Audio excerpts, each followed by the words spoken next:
Yeah. Me and JP used to make TV shows down there. That's amazing. Yeah. How long ago was that? Years ago. Okay. We're live. We're live. Okay. Hi, everybody. We're here today with Jim Baldwin. He is the CEO and founder of Smile Seekers. And I'm really excited to have him here because he's been a good friend of mine for many, many years. Isn't I'm that glad right? to be here. Yeah, we're glad to have It's you exciting. too. So right off the bat, I want to ask you about your sobriety time. How much time do you have? In June 8th, it'll be 23 years. 23 years. That's a mountain of time. Yeah, it's just Yeah. one day at a time, like One you day know. at a time, yeah. Right. Well, tell us way back to when. What was it like for you back in How the far old back? days? Like 13? How far Like back now. do you want to go? Well, that's when Okay. the darkness began. That's when it started, age well, 13. For me, when I was 12 years old, I was living in Okinawa with my family. My parents were military people. I was soundly saved in a little Baptist church over there. I was the Jesus freak kid at school.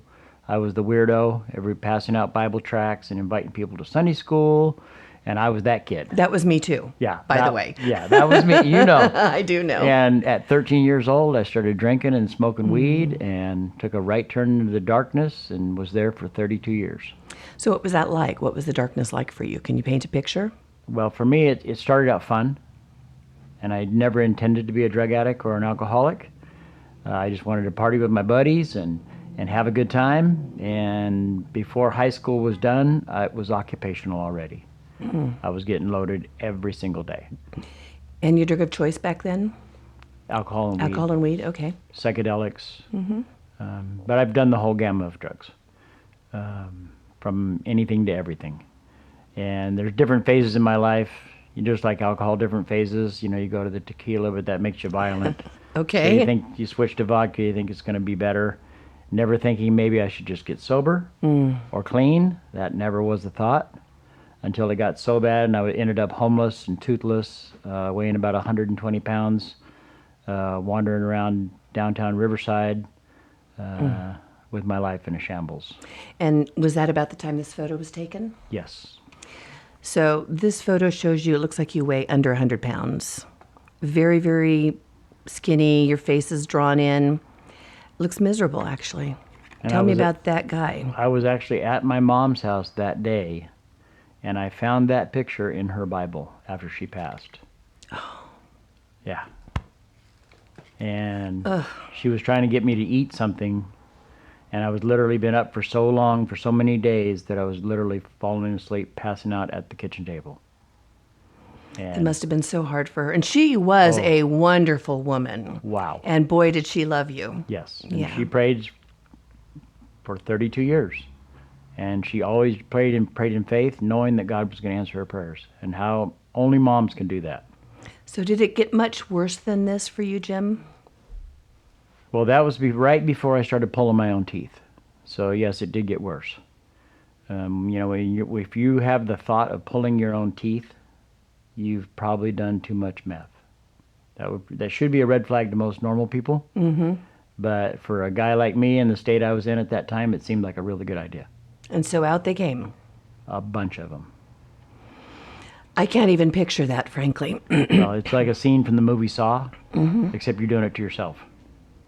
Literally, over a bucket, all night long, sweating, drooling, dripping blood, excruciating pain, doing a line, going back to working on your teeth with a drywall nail and pliers until they finally came out. Wow. That's the insanity of meth. And meth is a horrible drug. I don't know. We've seen the effects of it all over the city and all over the country, but it is a devastating.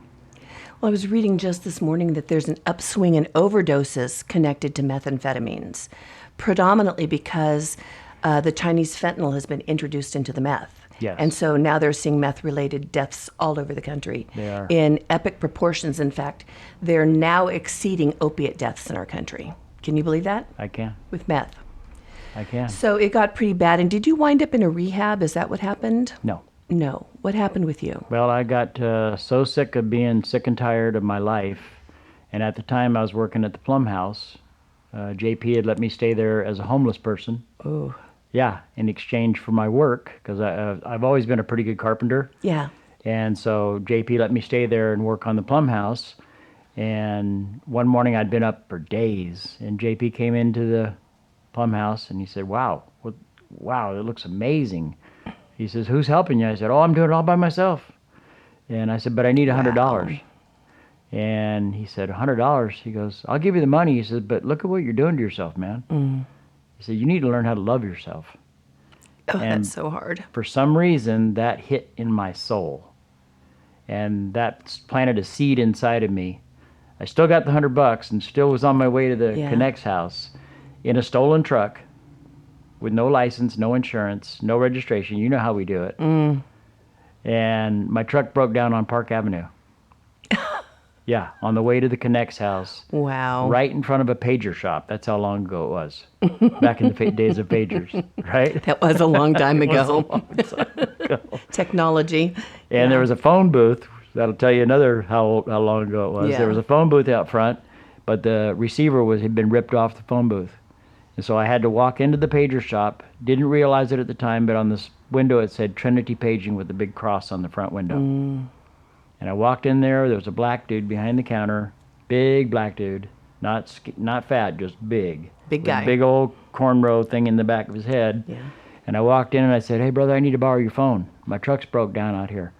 And he looked at me and he said, that truck's not broke down, brother. He said, this is a divine appointment. He said, you know, the way you've been living your life is all wrong. He said, this is the year of Jubilee for the Lord, and you need to make a decision today if you're going to live your life like this. I was like, whoa, I just heard from JP, I need to learn to love myself.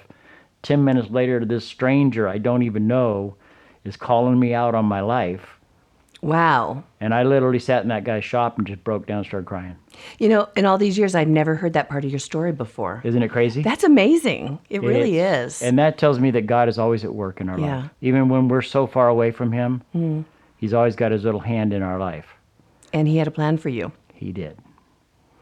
And so I finally, you know, I always feel there's like two people inside of me sometimes, especially back in those days, the part that wants to do the right thing and then the part that always never does the right thing. Exactly. What did And Paul for- say about why don't I do the Exactly. things I want to do, and Romans why do I do 7. the things I don't want to do? Romans 7. It's the human Human condition. nature. It's the Absolutely. human condition. We know what to do is right, but we don't do it. Exactly. And sometimes the consequences are devastating. So for me, the party inside of me finally got me out of that place. And I said to myself, if that truck starts, I am so screwed. And I sat in that truck, tears running down my face, been up for days. I was so tired of my life. And I turned the key in that truck and it fired up. And I said, oh God. I just put my head down on the steering wheel. I said, I got to make a choice. And I didn't go to the Connect's house. I went back to the Plum house, went back on the back porch. There was nobody there. I just crumbled to my knees, literally, and just gave my life to the Lord. And I said, And that was the beginning for you. and that was the beginning. And God said, woo, you stubborn little mule, I can do something with your life still. And that was at 44 years old. And to tell you the truth, I've never had another desire to use drugs or drink again From that moment on. from that moment. But we do know that you entered into a program, a 12-step program. Oh, yeah.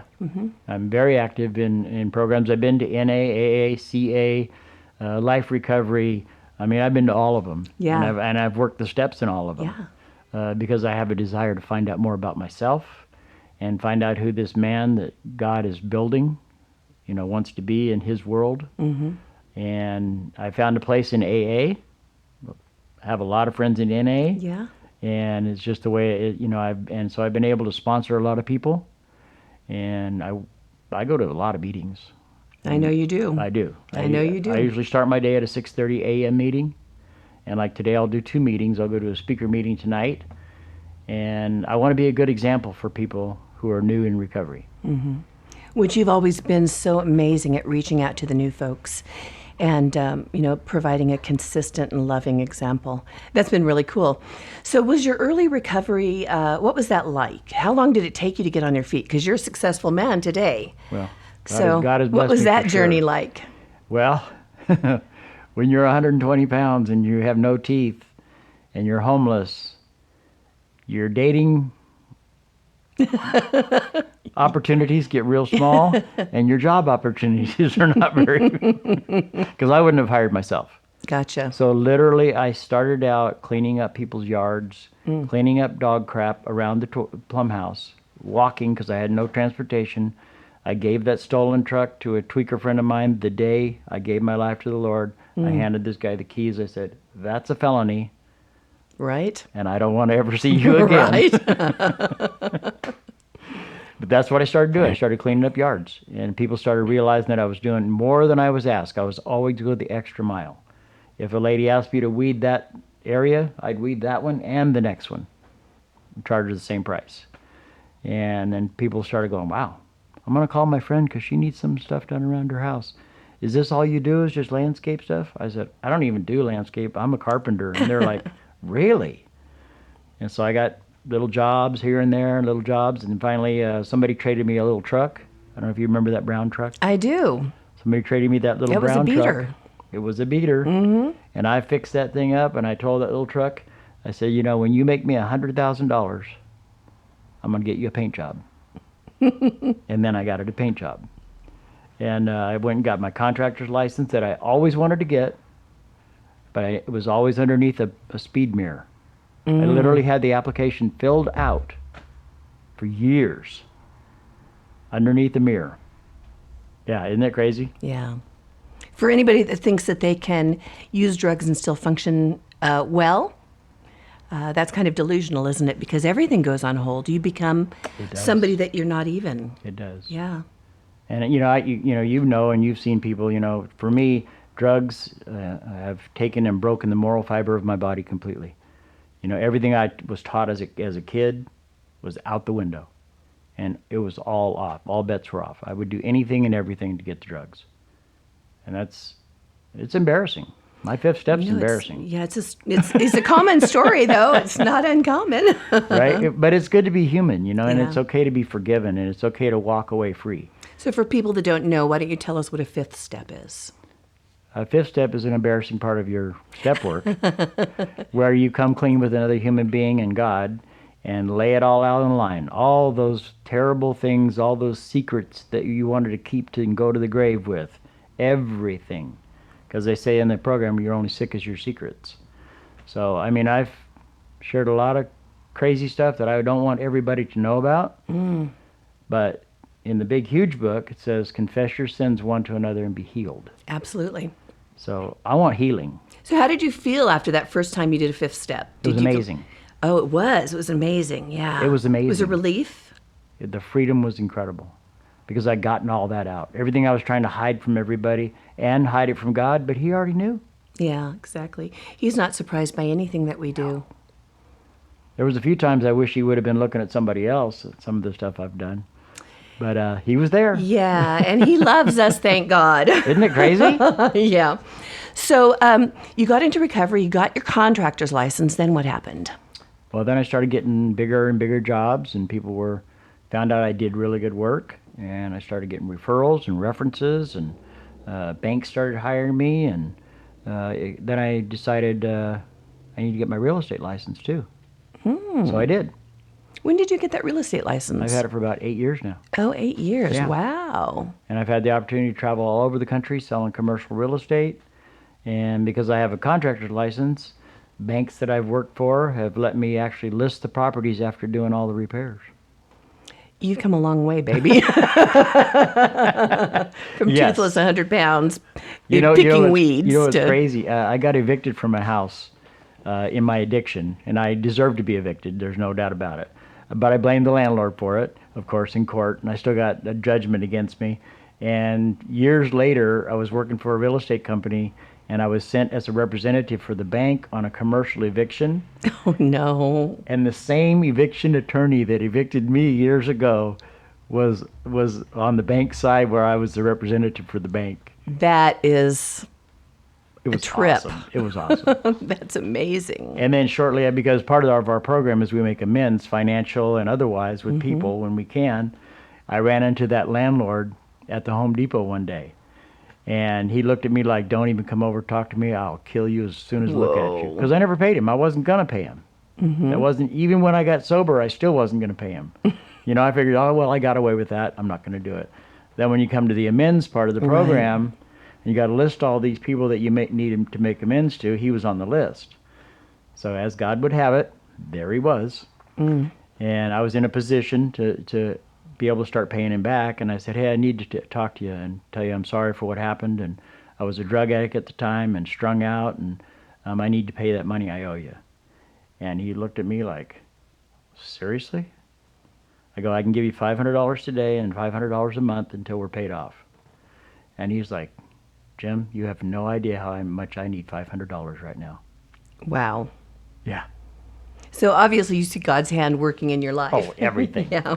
Everywhere, everything. Yeah. So at some point you were in such a good space that you decided to start a little organization called Smile Seekers. Well, I was 2 years clean. And I was asking somebody, an older guy in the program, so is this what it's all about? Is this it? He goes, well, what are you going to do with your life? I go, I don't know. He says, well, why don't you pray about it? Ask God what he wants you to do. I'm like, never thought of that. So I got on my knees and started asking God, so what do you want me to do with this wonderful gift you've given me? And very shortly after that, some friends of mine had a dad dying in a convalescent home in Bakersfield. And they asked me because at that time I had a driver's license in a car that was registered, and they didn't, if I would drive them to Bakersfield to see their dad, to say goodbye. Never been to a convalescent home in my life. And I said, sure, I'll take you. Let's see what God's going to put up in this one. So we get there, and they're in there about 45 minutes. I'm sitting in the waiting room, and I'm thinking to myself, how long does it take to say goodbye? For crying out loud, get this thing over with. I'm ready to go, because I'm selfish and self-centered to the core. Wow. And instead, I started walking around the convalescent home. And I went into every room talking to all the people. And one lady lifted her hands up and just burst into tears. And she said, I've never had a visitor.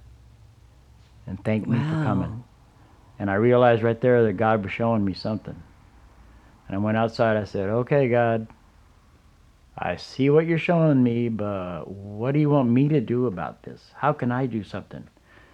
Came back to Riverside, and I told JP, I said, bro, we got to do something.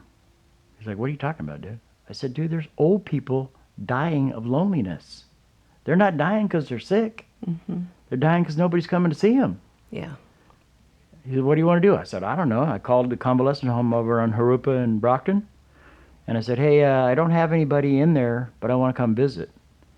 And the activities lady says, can you come right now? She was so happy that somebody wanted to come spend time with the people. So we started. Every Sunday we went. Sometimes it was just me and JP. Sometimes it was 3 or 4 people. Then at the meetings I would say, if anybody's interested, you want to come visit some old people in the convalescent home? And people were like, yeah, I think I'd like to do that. Be of service. Sure. Get I out know of lots yourself. of people who've gone with you. Oh, yeah. thousands Yeah. of people have come to Smile Seekers over the years. And it just started growing. God was making it grow. I didn't make it grow. I didn't plan any of it. I was just going to visit some old people, right?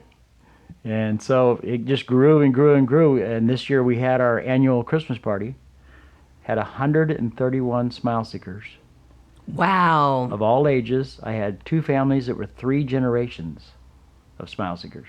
That's a great legacy, Jim. Wow. Yeah. It's crazy. And So think of all the thousands of lives that you've been able to affect. God has done an amazing Yeah. thing. Especially, what's really cool is he can take people that, like us, in addiction that are just broken. I mean, just broken, destroyed lives. We're his favorite people, though. We are. He's showing off. God's showing off with us, is what he's doing.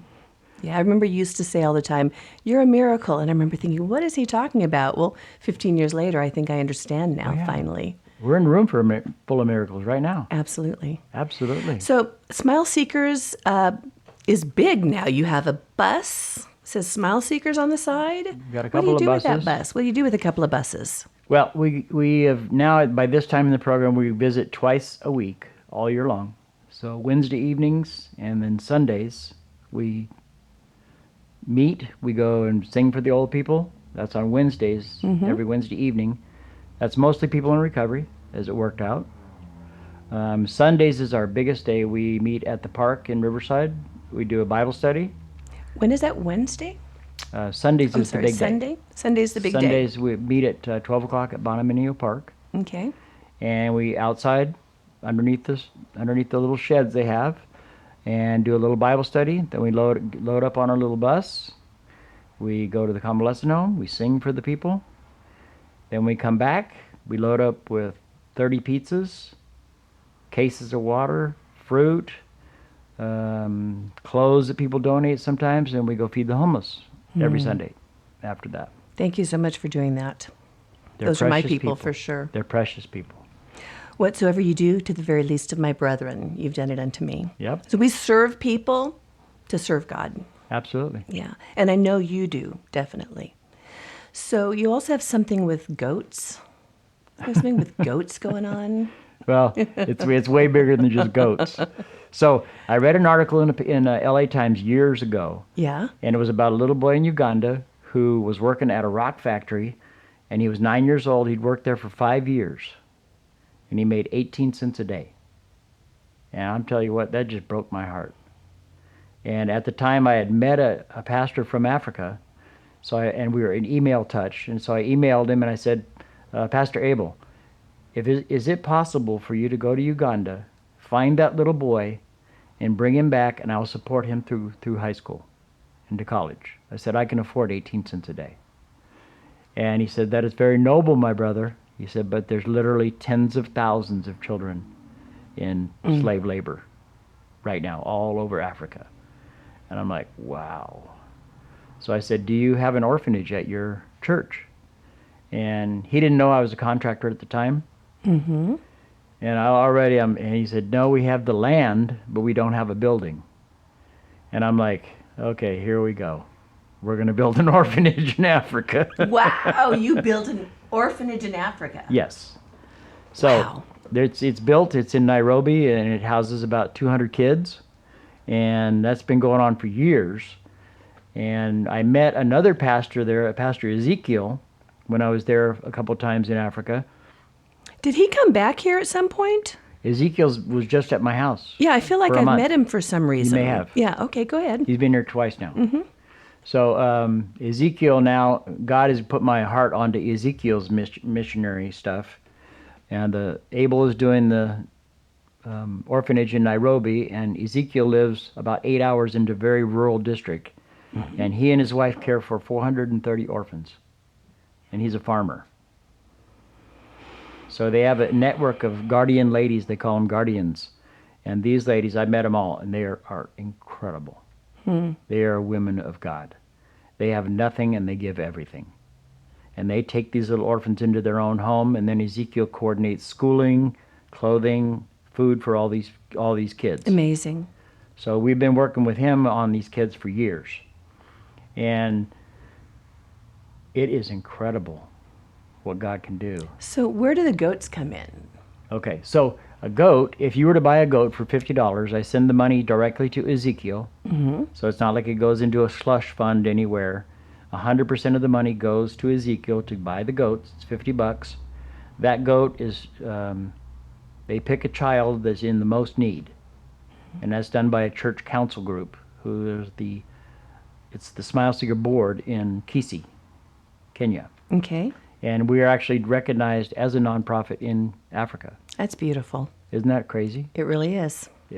It really is. It really is. I mean, I'm sitting looked over up- here being amazed because the bits and pieces I haven't heard before. Yeah. Yeah. And so those kids are chosen and then given the goats, and then that goat, the milk, it's a female goat for breeding purposes, and the milk and the babies will now support that orphan, and it's no longer just a throwaway child. It's a livestock owner. He's a contributing member of the community. Yes. Yeah. So now he is a wanted child because he adds value to the home.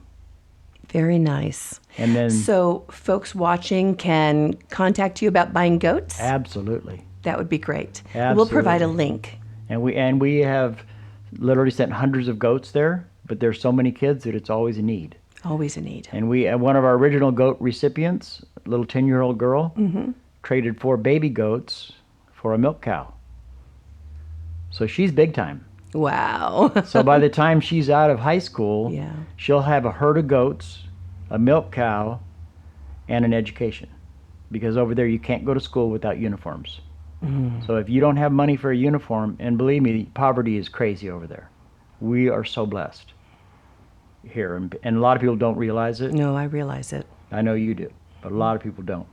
Yeah. You have an international mind. Well, I grew up overseas. Exactly. Yeah. So a lot of people aren't as blessed about that as we are True that. to have seen it, because if you can hear about it, but if you see it, it's so much more crazy. It really is. It really is. Well, I'm just excited and amazed by what Smile Seekers is doing in Africa as well as here. And if people want to participate, maybe they want to go to old folks' homes with you, It'd be amazing. that'd be great. And You don't have again, to- we'll provide a link Okay, so that they can contact you and maybe even a phone number. that'd be awesome. All right. You want to So, hear something crazy? yes, I love crazy. Saturday, mail came to my house. In the mail was a check for $64,000 for Africa to buy a well in Ezekiel's village, and also purchase him a 4x truck, a 4-wheel drive truck. That's amazing. So somebody just donated it Yes, some for friends that of mine. purpose. Friends of mine that know who I am, and they know what's going to happen to the money. They know it's going to be 100% used. We don't even have administrative stuff off the top, because God has given me a wonderful business. I don't need to make money off the nonprofit. Yeah, that's Yeah. beautiful. Well, if you were to speak to this Jim, or thinking about all the folks out there that are this Jim today, what would the most important thing for them to know be? Well, that's a deep question right there. You just jumped into the deep end of the pool. I there. did. I love it. Well, I'm a firm believer that all things happen in God's world, but not by mistake. Everything is done for a reason, and I think God needed to get me to that Jim in order to show me this Jim. And I think anybody who's struggling with addiction right now, you can literally save yourself either death or 10 or 15 years of literal hell if you could just stop for a second and realize that God loves you. And He has a plan for your life, and it's obviously better than your plan. But that's a hard place to get when you're in the middle of your addiction. It really is. You know that. It really is. Yeah, it's when you're in the darkness, it's hard to see the light. And for the families, like I think about your mother, what an amazing woman that she was, a pillar, a praying mom for you while you were out there. For all the other mothers and the family members, what would you like them to know? I would just like to tell them, don't give up. Keep praying. God will answer your prayers one way or another. I recently lost a friend to this addiction. He actually hung himself because he heard the meth monsters telling him to kill himself.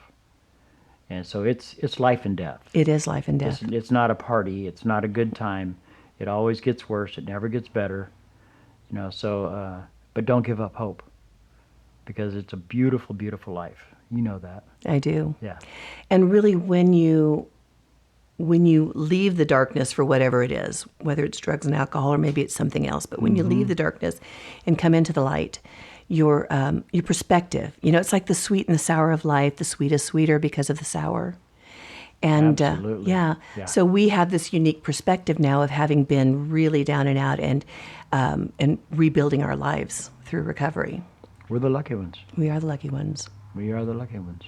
We really are. Really are. Well, I'm really, really happy that you came and visited with me today, and I'm hoping that you'll come back and visit with Kimberly when she's here, because I understand the two of you have some stories you can tell on each other. We have some history. Yeah. That'll be fun. That'll be a lot of fun.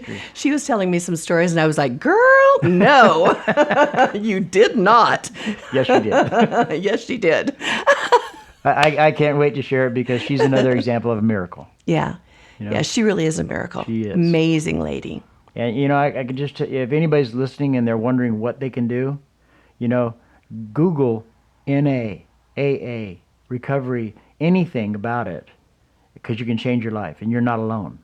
Definitely not alone. You're not alone. Although it sure feels like it sometimes. It does. But you're definitely not alone. You're not alone. There's a lot of crazy people that are sober and clean. Right? Listen, weirdos are the best. My absolute Absolutely. favorite kind of people. Absolutely. Yeah. Okay, well, thanks again for joining us. All right. Love you. And we'll look forward to having you again soon. And thanks, everybody. Until next time, bye. Amen.